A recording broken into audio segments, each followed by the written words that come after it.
तय करने के लिए तो जेपीसी की मांग की जा रही है। क्यों नहीं जेपीसी से इसकी जांच करवा ले रही है? आपकी खुद की एजेंसियां हैं, जांच कराने में क्या जाता है? आपका कोई इन्वॉल्वमेंट नहीं है, पता चलेगा। अभी आपके सामने कितने न्यूज़ चैनल्स हैं, कितने मीडिया वालों को जो कवर करने बड़े बड़े के लिए जाते हैं उनको जेल में डाल दिया जाता है, बाद में कोर्ट के माध्यम से वो डिस्चार्ज होते हैं। लंकेश को देख लीजिए, गुजरात में जो सही चीज़ लेके आते हैं मीडिया, उनकी हत्याएं हो जाती है, कभी आरोपी नहीं पकड़े जाते हैं। तो ये बहुत ही दुखद है जिस तरह से भारतीय जनता पार्टी ने मीडिया हाउस को कब्जा करने का काम किया। अडानी के माध्यम से एक एनडीटीवी बच गया था जो सत्य को दिखाते थे, उसको भी अपने दोस्त के माध्यम से, अडानी के माध्यम से उसको भी खरीद लिया। रवीश कुमार जैसे निष्पक्ष पत्रकारों को उससे निकलवा दिया जाता है। और अडानी मामले को लेकर आप क्या सोच रहे हैं? वकील है, सरकार की चुप्पी है, एक तरफ विपक्ष जेपीसी की मांग चाहता है। बिल्कुल सही है, चुप्पी तो सब जानते हैं क्यों चुप्पी है जी। आपके परिवार में आपके भाई भतीजे के साथ कोई गलत करेगा तो आप खड़े होंगे। ये मोदी का भाई है जी। मोदी जी भारतीय जनता पार्टी का सबसे बड़ा फाइनेंसर कोई है तो अडानी है, जो उनको चुनाव लड़ने के लिए, उनको विधायक को खरीदने के लिए करोड़ों रुपए देते हैं, 50-50 हजार करोड़ देते हैं। सरकार ने तो कह दिया हमारा कोई लेना देना नहीं है, ना हमें किसी बात का कोई डर नहीं। ये यही तय करने के लिए तो जेपीसी की मांग की जा रही है। क्यों नहीं जेपीसी से इसकी जांच करवा ले रही है? आपकी खुद की एजेंसियां हैं, जांच कराने में क्या जाता है? आपका कोई इन्वॉल्वमेंट नहीं है, पता चलेगा। मैं कहता हूँ एलआईसी है और एसबीआई है, किसी और कंपनी में एक फूटी कौड़ी नहीं लगाता है। लगाने के पहले मार्केट सर्वे होता है। क्या एलआईसी ने और एसबीआई ने मार्केट सर्वे किया? क्या उन्होंने पता किया कि जब वो मोदी के, अडानी के जिन ग्रुपों पे 1-1 लाख करोड़ तक का इन्वेस्ट किया, उसकी मार्केट वैल्यू क्या है? तो कह रहे मैं अकेला सब पे भारी हूँ, कितनों पे भारी पड़ रहा हूँ। देखिए मोदी जी कह रहे हैं भारी है क्योंकि उन्होंने सबको खरीद रखा है। उनके पास आज दौलत की ताकत है। अडानी जैसे लोगों को उन्होंने 10,000 करोड़ से उन्होंने 10 लाख करोड़ का आदमी बना दिया। टाटा जो इतने निष्पक्ष से काम कर रहे हैं वर्षों से संस्थाएं, वो आज तक कुछ नहीं कर पाए क्योंकि वह मॉरल वैल्यू पे काम करते हैं।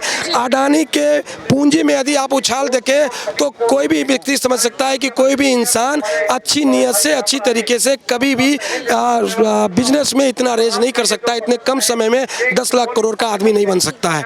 और जिस तरह से 4 लाख करोड़ की गिरावट हुई है तो उससे स्पष्ट होता है कि ये पूरी तरह से गलत तरीके से। और हमें दुख केवल इस बात का है कि मोदी जी अपने मित्रों को बढ़ाने के लिए जिस तरह से सरकारी संस्थानें और जनता के पैसे को, एलआईसी में जनता के पैसे हैं, एसबीआई में जनता के पैसे हैं, और उनको जिस तरह से इन्वेस्ट करवाते हैं आदेश, क्योंकि वो सारे सरकारी पदाधिकारी हैं, वो गवर्नमेंट कंट्रोल करती है। वो आदेश करेंगे तुम अडानी में इन्वेस्ट करो, करेंगे। वो कहते हैं हमें मतलब नहीं, ऐसा नहीं होता है। होता है, खूब होता है।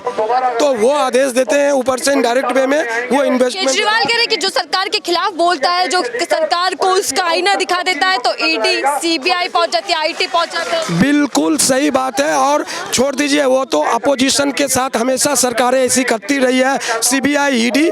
आज जो दुखद हुआ, आप बीबीसी को देखिए, बीबीसी तो कोई राजनीतिक पार्टी नहीं है, तो उसको डराने के लिए इनकम टैक्स को उसके पास भेज दिए। वो तो कोई राजनीतिक पार्टी नहीं है। जब इस तरह की संस्थाओं के खिलाफ ये गंदी राजनीतिक से कार्रवाई हो सकती है तो आम जनता, आम लोग और पत्रकार और जो अपोजिशन है उनके साथ और क्या क्या ये करेंगे। बिल्कुल एक ही संस्था आज तक बची हुई है, वो है जुडिशरी।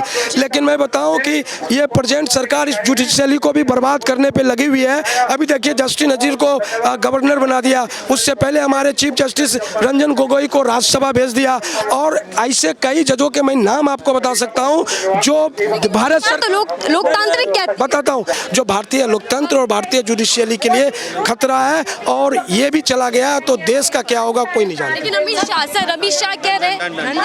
शाह कह रहे हैं कि 2002 से लेकर मोदी जी के पीछे सब पड़े हुए हैं, लेकिन कुछ नहीं होने वाला, मोदी देश को लेकर आगे बढ़ता रहेगा।